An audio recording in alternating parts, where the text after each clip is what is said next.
Hello viewers, welcome back. This is Frederick Noronha. This is Books in Brief, a brief look at the books related to Goa which might interest you. Today we have another book called Justice at the Grassroots. Justice at the Grassroots is a kind of a two-in-one book.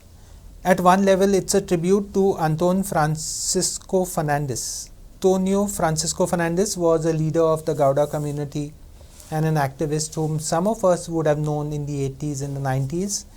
And at the same time, it is also a story of the Gauda community in Goa. See, there are some sections of Goa which have very few books written on them. So, we don't even know who these people are, what is their life, what is their history, what is their background. So, there is a real gap and a real lacune in terms of understanding different communities of Goa. So this book is authored by Cyril Alessio Fernandez, the activist and campaigner based in Vasco. It was published in the year 2014. Its contribution is of course to this man who passed away in a road accident, Antonio Fernandez. So it's a tribute to him and it talks about his life and all, but more important, the setting is of his community, of the Gauda community, and it tells us many things which we didn't know or we didn't even realize about this Aboriginal community which probably has been living in Goa before most of us have, or most of our ancestors have. The blurb of the book says the Gaudas, also known as the Kunbis, were the first known settlers in the land of the golden harvest, which today goes by the name of Goa.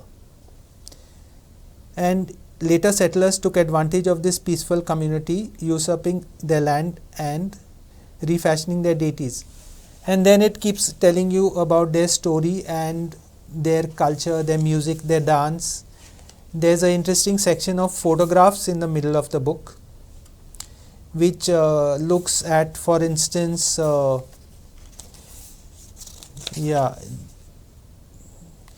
looks at the community people. It has photos of the community. It has photos of the sluice gates, which was probably created by members of the community also, or their labor. And then it has their cultural performances, their dances, and their kind of religious and cultural beliefs, the traditional grinding stones or the clothes that they use. Today the Kunbi sari has become very fashionable and it's often used in social life and things like that. Then it shows them playing their particular games, the tabla khel. Tabla is a kind of a board game which people have by and large forgotten today across Goa. It shows a tribal woman extracting tisrio, that is clams, from the river Zuari riverbed at Chikali Bay.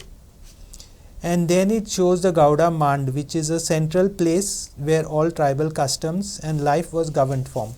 So it has an interesting kind of overview of the community, and it tells you where they come from, what are their cultural practices. I think very little has been written on the Gauda community itself. The other interesting essay is by Anita Haladi, who talks about the way they got pushed out from their lands due to developmental projects and things like that, which are mostly on the hillsides.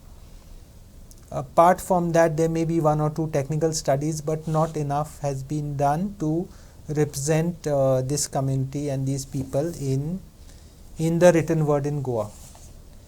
So the book now is probably not available, it's out of print, but you could refer to it at the Central Library, 4th floor in Pato.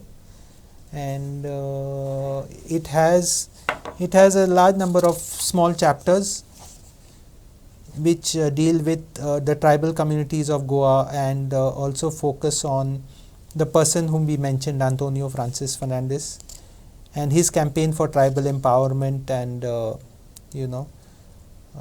tributes to him and things like that. And then in the second part of the book, it also focuses on the tribal communities as such. So that's it for now. Thank you.